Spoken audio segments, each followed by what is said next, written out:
Hello दोस्तों, exam warriors में आपका स्वागत है। दोस्तों आज की वीडियो में हम जनरल अवेयरनेस और साइंस से संबंधित 75 प्रश्नों को इस वीडियो में कवर करने वाले हैं। दोस्तों यह बिहार एसएससी का प्रैक्टिस सेट नंबर 55 है। अगर आपने इससे पहले वाला प्रैक्टिस सेट नहीं देखा है तो प्लेलिस्ट में जाकर देख सकते हैं। तो वीडियो के लास्ट तक बने रहिए। तो चलिए वीडियो को शुरू करते हैं। पहला प्रश्न है, टेरेस खेती निम्न में से किस प्रकार की भूमि पर की जाती है? आंसर है ऑप्शन डी, यह पर्वत पर की जाती है टेरेस की खेती। इसमें धान की खेती की जाती है उत्तराखंड में। अगला है, युवा मामले और खेल मंत्रालय द्वारा किस वर्ष टारगेट ओलंपिक पोडियम योजना टॉप्स बनाई गई है? आंसर है ऑप्शन ए, 2014 में यह युवा मामलों और खेल मंत्रालय के द्वारा टॉप्स बनाई गई है 2014 में। अगला है, निम्न में से कौन सा भारत और विश्व का एकमात्र तैरता हुआ राष्ट्रीय उद्यान है? आंसर है ऑप्शन सी, केबुल लामजाओ राष्ट्रीय उद्यान है। यह दोस्तों केबुल लामजाओ राष्ट्रीय उद्यान यह मणिपुर के बिष्णुपुर जिला में है, केबुल लामजाओ राष्ट्रीय उद्यान। अगला है, भारतीय संविधान के किस अनुच्छेद के अनुसार संसद को संविधान में संशोधन करने का अधिकार है? आंसर है ऑप्शन ए, अनुच्छेद 368 के अनुसार संविधान में संशोधन करने का अधिकार दिया गया है। अगला है, लद्दाख में हेमिस त्यौहार तिब्बती चंद्रमाह के 10वें दिन को मनाया जाता है। यह त्यौहार किस देवता को समर्पित है? आंसर है ऑप्शन ए, भगवान पद्म संभव को यह समर्पित किया गया है हेमिस त्यौहार।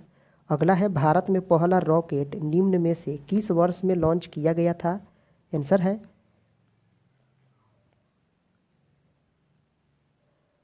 ऑप्शन ए, 1963 में लॉन्च किया गया था अमेरिका से। भारत का पहला रॉकेट 1963 में। इसका नाम दोस्तों था नाइक अपाची, नाम था इसका नाइक अपाची रॉकेट नाम था। अगला है, the paradoxical prime minister Narendra Modi and his India नामक कथेतर पुस्तक के लेखक निम्न में से कौन है? आंसर है ऑप्शन सी, शशि थरूर ने लिखा है the paradoxical prime minister Narendra Modi and his India, Shashi Tharoor ने लिखा है। अगला है, भारतीय संविधान के किस अनुच्छेद में यह उल्लेख है कि विधि के प्राधिकार के अलावा कोई भी कर लगाया या वसूला नहीं जाएगा? आंसर है ऑप्शन सी, अनुच्छेद 265 के अनुसार कोई भी कर लगाया जाएगा या फिर वसूला नहीं जाएगा। अगला है, काकोरी षड्यंत्र मामला निम्न में से किस वर्ष में हुआ था? आंसर है ऑप्शन डी, 1925 ईस्वी में हुआ था। यह 9 अगस्त को हुआ था 1925 में काकोरी षड्यंत्र मामला। अगला है, प्रवासियों द्वारा अपने मूल स्थान पर प्रेषित समस्त मौद्रिक अंतरण अथवा वस्तुओं को कहा जाता है? आंसर है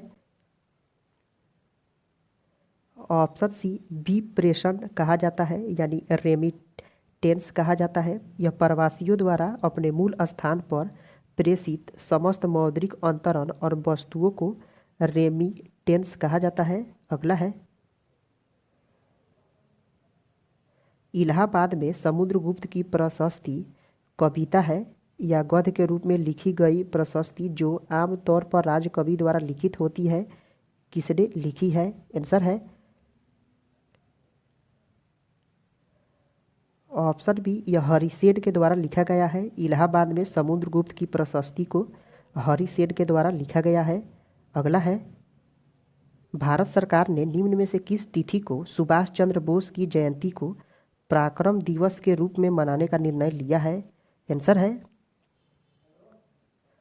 ऑप्शन ए, 23 जनवरी को पराक्रम दिवस के रूप में मनाया जाता है।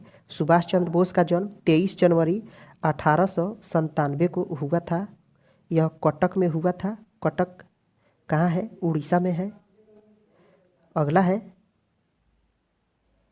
निम्नलिखित में से कौन से शासक के दरबार में कालिदास 9 रत्नों में से एक थे? आंसर है ऑप्शन सी, चंद्रगुप्त विक्रमादित्य के 9 रत्नों में से एक थे कालिदास। अगला है, निम्नलिखित में से कौन से राजवंश ने विजयनगर में शासन नहीं किया है? आंसर है ऑप्शन सी, होयसाला राजवंश ने विजयनगर में शासन नहीं किया है। यह सुलु, तुलु और आराबीडु ने विजयनगर में शासन किया है। अगला है, तुगलक राजवंश का काल कितना था? आंसर है ऑप्शन बी, 1320 एडी से 1414 एडी के बीच था तुगलक राजवंश का काल। यह दोस्तों खिजली वंश का कार्यकाल था। 1414 से और 1451 तक सैयद वंश रहे और 1451 से 1526 तक लोदी वंश रहा था और गुलाम वंश यह 1206 से 1290 तक रहा था गुलाम वंश। अगला है, पानीपत की द्वितीय लड़ाई लड़ी गई थी। आंसर है ऑप्शन डी, 1556 ईस्वी में लड़ी गई थी पानीपत की द्वितीय लड़ाई। यह हेमू और बैरम खां के बीच लड़ी गई थी पानीपत की द्वितीय लड़ाई। अगला है, खिजली राजवंश की स्थापना जलालुद्दीन द्वारा कब की गई थी? आंसर है ऑप्शन डी, 1290 को की गई थी खिजली राजवंश की स्थापना। द थियोसॉफिकल सोसाइटी की स्थापना सन 1875 में कहाँ की गई थी? आंसर है ऑप्शन ए, न्यूयॉर्क में की गई थी द थियोसॉफिकल सोसाइटी की स्थापना। अगला है, चौरी चौरा की घटना कब घटित हुई थी? आंसर है ऑप्शन डी, 1922 एडी में इस घटित हुई थी चौरी चौरा की घटना। यह दोस्तों 1922 को 5 फरवरी को घटित हुई थी चौरा चौरी की घटना। यह गोरखपुर जिले में चौरा चौरी नामक जगह पर यह घटना हुई थी। अगला है, किस संशोधन के तहत पंचायती राज को संवैधानिक स्थान मिला था? आंसर है ऑप्शन बी, 73वां संविधान संशोधन के द्वारा पंचायती राज को संवैधानिक स्थान मिला था। दोस्तों भारत में पंडित जवाहरलाल नेहरू ने 2 अक्टूबर को 1959 को सबसे पहले पंचायती राज व्यवस्था की शुरुआत कराई थी राजस्थान के नागौर जिला में। गोल्डन हैंडशेक शब्द किसके साथ जुड़ा है? आंसर है ऑप्शन सी, स्वैच्छिक सेवानिवृत्ति लाभ से जुड़ा हुआ है गोल्डन हैंडशेक। अगला है, भारत के अग्रणी आधुनिक चित्रकार और अंतर्राष्ट्रीय स्तर पर मान्यता प्राप्त कलाकार एफ.एम. हुसैन का कहाँ में 9 जून 2011 को निधन हुआ था? आंसर है ऑप्शन बी, लंदन में इनका निधन हो गया था एम.एफ. हुसैन का। अगला है, NREP का मतलब क्या है? आंसर है ऑप्शन सी, राष्ट्रीय ग्रामीण रोजगार कार्यक्रम होता है नेशनल रूरल एम्प्लॉयमेंट प्रोग्राम। श्वेत क्रांति के साथ जुड़े हुए हैं। आंसर है option C, doctor Verghese Kurien जुड़े हुए हैं श्वेत क्रांति से। अगला है, कौन से पूर्व राष्ट्रपति 2 लगातार कार्यकाल का अद्वितीय गौरव प्राप्त है? आंसर है option A, doctor Rajendra Prasad. यह 1950 से 62 तक रहे थे डॉक्टर राजेंद्र प्रसाद। अगला है, कौन सा भारतीय धार्मिक त्यौहार प्रत्येक 12 वर्ष में एक बार मनाया जाता है? आंसर है ऑप्शन डी, कुंभ मेला। यह त्यौहार प्रत्येक 12 वर्ष में एक बार मनाया जाता है। यह कुंभ मेला नासिक, उज्जैन, प्रयाग और हरिद्वार में मनाया जाता है कुंभ मेला। अगला है सार्क संघ है, आंसर है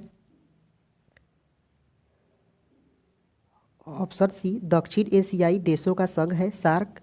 इसकी स्थापना 1985 में हुआ था। इसका मुख्यालय कहाँ है? नेपाल के काठमांडू में है। अगला है भारत में निर्मित पहली फीचर फिल्म टॉकी थी, बोलती फिल्म थी। कौन फीचर फिल्म थी यह? आंसर है ऑप्शन बी आलम आरा थी यह फिल्म। पहली फीचर फिल्म बोलती फिल्म थी आलम आरा। यह 1931 में मुंबई में इस फिल्म को रिलीज किया गया था, आलम आरा को। अगला है इनमें से कौन सबसे लंबे समय तक भारत में प्रधानमंत्री रहे हैं? आंसर है ऑप्शन ए पंडित जवाहरलाल नेहरू रहे हैं सबसे लंबे समय तक भारत में प्रधानमंत्री। यह 1947 से 1964 तक रहे हैं। 1964 तक रहे हैं पंडित जवाहरलाल नेहरू प्रधानमंत्री। इतिहास की प्रथम पुस्तक किसके द्वारा लिखी गई थी? आंसर है ऑप्शन बी हेरोडोटस के द्वारा लिखी गई थी इतिहास की प्रथम पुस्तक। अगला है स्वतंत्रता के लिए भारतीय संघर्ष के दौरान कौन सा अधिनियम काला बिल के रूप में जाना जाता था? आंसर है ऑप्शन ए रॉलेट अधिनियम को काला बिल कहा जाता था। यह 19 मार्च 1919 को 19 मार्च 1919 को रॉलेट अधिनियम लागू हुआ था। अगला है किस मशहूर सूफी संत ने हनोज दिल्ली दूर अस्त यानी दिल्ली अभी दूर है टिप्पणी की थी? आंसर है ऑप्शन बी निजामुद्दीन औलिया ने कहा था दिल्ली अभी दूर है। हनोज दिल्ली दूर अस्त भारत के राष्ट्रपति किस अनुच्छेद के अंतर्गत राष्ट्रपति शासन प्रख्यापित कर सकते हैं? आंसर है ऑप्शन सी अनुच्छेद 356 से राष्ट्रपति शासन राष्ट्रपति लागू कर सकते हैं। अगला है मंगल पांडे ने 1857 के विद्रोह की पहली गोली कहाँ चलाई थी? आंसर है ऑप्शन ए बैरकपुर में चलाई थी इन्होंने। मंगल पांडे ने 1857 के विद्रोह में पहली गोली बैरकपुर में चलाई थी। भारतीय संसद का अपर हाउस राज्यसभा क्या है? आंसर है ऑप्शन ए एक अस्थायी निकाय है राज्यसभा भारतीय संसद का अस्थायी निकाय है। अगला है भारतीयों के लिए स्वतंत्रता संग्राम में एक प्रवक्ता के रूप में काम करने वाले लोकमान्य तिलक द्वारा कौन सा अखबार शुरू किया गया था? आंसर है ऑप्शन डी केसरी अखबार शुरू किया गया था। यह 1881 में शुरू किया गया था केसरी अखबार। यह मराठा भाषा में है। केसरी अखबार मराठा भाषा में है।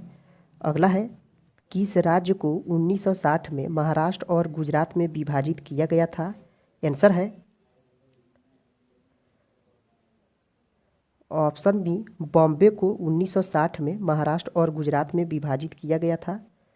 अगला है एम्पीरियल कैडेट कोर्प्स की स्थापना किसने की थी? आंसर है ऑप्शन बी लॉर्ड कर्जन ने की थी। 1904 ईस्वी में की थी लॉर्ड कर्जन ने इम्पीरियल कैडेट कोर्प्स की स्थापना। अगला है बंगाल विभाजन की घोषणा की गई थी। आंसर है ऑप्शन ए 19 जुलाई 1905 को बंगाल विभाजन की घोषणा की गई थी और इसको 16 अक्टूबर 1905 को लागू कर दिया गया था। अगला है कर्नल वाइली की हत्या के आरोप में किसे मृत्यु दंड दिया गया था? आंसर है ऑप्शन ए मदन लाल ढींगरा को कर्नल वाइली की हत्या के आरोप में मृत्यु दंड दिया गया था। अगला है भारतीय उच्चायुक्त के पद का किस अधिनियम से सृजन हुआ है? आंसर है ऑप्शन बी भारत सरकार अधिनियम 1919 के द्वारा भारतीय उच्चायुक्त के पद का सृजन हुआ है। भारत सरकार अधिनियम 1919 से। अगला है, महात्मा गांधी ने भारतीय राष्ट्रीय कांग्रेस के किस अधिवेशन की अध्यक्षता की थी? आंसर है ऑप्शन बी 1924। यह बेलगांव अधिवेशन था। बेलगांव अधिवेशन 1924 में। दोस्तों आप कमेंट करके ज़रूर बताइएगा यह कौन नंबर का अधिवेशन था। बेलगांव अधिवेशन 1924। इनमें से कौन कैबिनेट मिशन के सदस्य नहीं थे? आंसर है ऑप्शन बी बेवेल। यह कैबिनेट मिशन के सदस्य नहीं थे। पैथिक लॉरेंस, स्टैफोर्ड क्रिप्स और एवी अलेक्जेंडर ये कैबिनेट मिशन के सदस्य थे तीनों। अगला है, नाउ और नेबर पैम्पलेट किसने लिखा है? आंसर है ऑप्शन सी रहमत अली ने लिखा है। नाउ और नेबर पैम्पलेट यह रहमत अली ने लिखा है। अगला है, पंजाब भूमि हस्तांतरण अधिनियम कब पारित किया गया? आंसर है ऑप्शन सी वर्ष 1900 में पारित किया गया पंजाब भूमि हस्तांतरण अधिनियम। यह लॉर्ड कर्जन के द्वारा ही पारित किया गया था पंजाब भूमि हस्तांतरण अधिनियम। निम्नलिखित में से कौन सा उपागम प्रोफेसर अमित्य सेन से संबंधित है? आंसर है ऑप्शन बी सक्षमता उपागम। यह प्रोफेसर अमर्त्य सेन से संबंधित है। अगला है, निम्नलिखित में से कौन सा विश्व का कोहवा पतन के नाम से जाना जाता है? आंसर है ऑप्शन बी सैंटोस बंदरगाह को कोहवा पतन के नाम से जाना जाता है। यह ब्राज़ील में है सैंटोस बंदरगाह। और साओ पाउलो को कोहवा प्रांत कहा जाता है और कोहवा पतन सैंटोस बंदरगाह को कहा जाता है। निम्नलिखित में से कौन सी मिट्टी नदियों द्वारा निर्मित है? आंसर है ऑप्शन सी जलोढ़ मिट्टी नदियों द्वारा निर्मित होती है। अगला है, भारत के कुल विद्युत उत्पादन में जल विद्युत का योगदान कितना है? आंसर है ऑप्शन डी 22% है जल विद्युत का योगदान। अगला है, भारत के जनसंख्या अध्ययन में कौन सी जनगणना डेमोग्राफिक डिवाइड के नाम से जानी जाती है? आंसर है जिसे महाविभाजक वर्ष भी कहा जाता है। ऑप्शन बी वर्ष 1921 को कहा जाता है। इसके बाद से जनसंख्या में लगातार वृद्धि हुई है। दोस्तों जनरल अवेयरनेस के प्रश्न यहीं पे समाप्त होते हैं। अब देखते हैं साइंस के प्रश्न को। से कौन सी प्राकृतिक रूप से फास्फोरस युक्त कार्बनिक पदार्थ के अवायवीय क्षय के जरिए निर्मित होती है? आंसर है ऑप्शन बी फॉस्फीन का निर्माण होता है। यह फास्फोरिक यौगिक होता है जो कार्बनिक पदार्थों के अवायवीय क्षय के जरिए फॉस्फीन का निर्माण होता है। इसका सूत्र PH3 होता है। यह एक जहरीला गैस होता है फॉस्फीन। अगला है, माध्यम के अणुओं को जब कंपनी ऊर्जा के स्तर से उत्तेजित किया जाता है तो इनके द्वारा प्रकाश का प्रकीर्णन निम्न में से किस परिघटना के परिणाम स्वरूप होता है? आंसर है ऑप्शन बी इसे रमन प्रभाव या रमन का प्रकीर्णन प्रभाव कहा जाता है। अगला है, नहर का वह चैनल जहां पानी का बहाव गुरुत्वाकर्षण के प्रभाव से होता है कहलाता है? आंसर है ऑप्शन ए इसे प्रवाह चैनल कहा जाता है जहां गुरुत्वाकर्षण के प्रभाव से पानी का बहाव होता है। अगला है, सपनों के वैज्ञानिक अध्ययन को कहा जाता है? आंसर है ऑप्शन बी ओनिरोलॉजी कहा जाता है सपनों के वैज्ञानिक अध्ययन को। मॉर्फोलॉजी यह आकृति विज्ञान से संबंधित है जिसमें जीव जंतुओं के आकृति के बारे में देखा जाता है। और एंटोमोलॉजी कीटों का अध्ययन है। अगला है, आवर्त नियम जैसा कि हम आज देखते हैं कि विकास का श्रेय किसे जाता है? आंसर है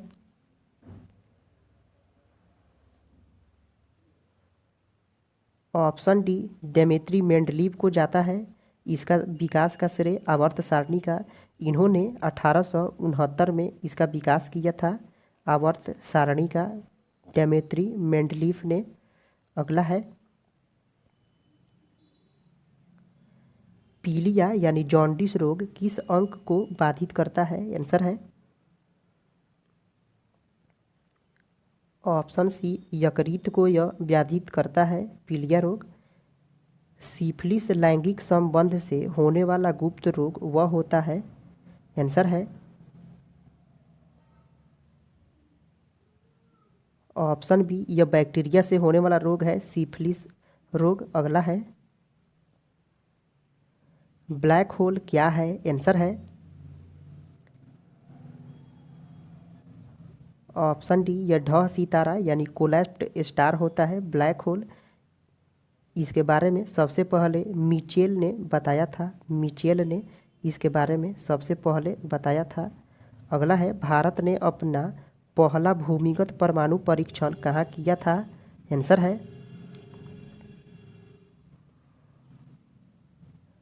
ऑप्शन ए, राजस्थान में भारत ने अपना पहला भूमिगत परमाणु परीक्षण किया था।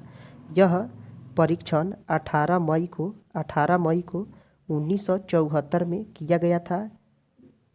राजस्थान में पहला भूमिगत परमाणु परीक्षण किया गया था, जिसका नाम स्माइलिंग बुद्धा रखा गया था। अगला है घड़ी में प्रयोग होने वाले क्वार्ज क्रिस्टल होते हैं? आंसर है ऑप्शन बी, सिलिकॉन डाइऑक्साइड होते हैं घड़ी में प्रयोग होने वाले क्वार्ज क्रिस्टल। ब्रोमीन होती है, आंसर है ऑप्शन डी, लाल द्रव होती है। ब्रोमीन कैसी होती है? तो लाल द्रव होती है यह। अगला है वेल्डिंग में प्रयोग होने वाली गैस है, आंसर है ऑप्शन सी, ऑक्सीजन तथा एसीटिलीन होती है। वेल्डिंग में प्रयोग होने वाली गैस ऑक्सीजन और एसीटिलीन होती है। दृश्य स्पेक्ट्रम के तरंग दैर्ध्य की सीमा क्या है? आंसर है ऑप्शन बी, 3900 एंगस्ट्रम से 7600 एंगस्ट्रम होता है दृश्य स्पेक्ट्रम का तरंग दैर्ध्य सीमा। अगला है तत्व जो मानव पसीने के माध्यम से उत्सर्जित करता है? आंसर है ऑप्शन सी, मैग्नीशियम होता है जो पसीने के माध्यम से निकलता है, मैग्नीशियम तत्व। नीला थोथा रासायनिक रूप से है, आंसर है ऑप्शन सी, कॉपर सल्फेट ही नीला थोथा होता है। एक ठोस के सीधे गैस में परिवर्तन को कहते हैं? आंसर है ऑप्शन ए, ऊर्ध्वपातन कहा जाता है। जैसे कपूर हो गए, CO2 हो गया, अमोनिया क्लोराइड हो गया। अगला है मानव तंत्र में इंसुलिन किसका चयापचय मेटाबॉलिज्म नियंत्रित करता है? आंसर है ऑप्शन बी, कार्बोहाइड्रेट्स होता है। अगला है निम्नलिखित में से एंटीबायोटिक है? आंसर है ऑप्शन ए, पेनिसिलिन होता है एंटीबायोटिक। निम्नलिखित में से किसमें सबसे अधिक कार्बोहाइड्रेट्स है? आंसर है ऑप्शन सी, चावल में सबसे ज़्यादा कार्बोहाइड्रेट्स होता है। अगला है निम्नलिखित में से सबसे भारी धातु है? आंसर है ऑप्शन डी, प्लेटिनम है सबसे भारी धातु। ओस्मियम के बाद प्लेटिनम होता है, उसके बाद सोना होता है भारी, उसके बाद पारा होता है, तब चांदी होता है। स्टेनलेस स्टील एक मिश्र धातु है, आंसर है ऑप्शन बी, लोहे और क्रोमियम का मिश्र धातु होता है स्टेनलेस स्टील। अगला है टूटी हुई हड्डियों की रक्षा के लिए प्लास्टर ऑफ पेरिस का प्रयोग होता है? आंसर है ऑप्शन डी, जिप्सम में होता है इसका प्रयोग। अगला है एक हाइड्रोकार्बन जिसमें कार्बन के 2 परमाणु द्विबंधन द्वारा जुड़े हो कहलाता है? आंसर है ऑप्शन बी, एल्कीन कहलाता है, यह द्विबंधन द्वारा जुड़ा होता है। अगला है जीव कोशिकाओं में आनुवांशिक लक्षणों के नियंत्रण में निम्न में से कौन सा उत्तरदायी है? आंसर है ऑप्शन डी, डीएनए उत्तरदायी होता है आनुवांशिक लक्षणों के नियंत्रण में। अगला है, टेफ्लॉन निम्नलिखित में से किस एकलक का बहुलक है? आंसर है ऑप्शन ए, टेट्राफ्लोरोएथिलीन का बहुलक होता है टेफ्लॉन। दोस्तों यह वीडियो यहीं पे समाप्त होता है। अगर आपने इससे पहले वाला प्रैक्टिस सेट नहीं देखा है तो प्लेलिस्ट में जाकर देखें। दोस्तों आपको यह वीडियो कैसा लगा कमेंट करके ज़रूर बताएं। पसंद आया है तो लाइक करें, सब्सक्राइब करें। फिर मिलते हैं अगले वीडियो में। जय हिंद दोस्तों।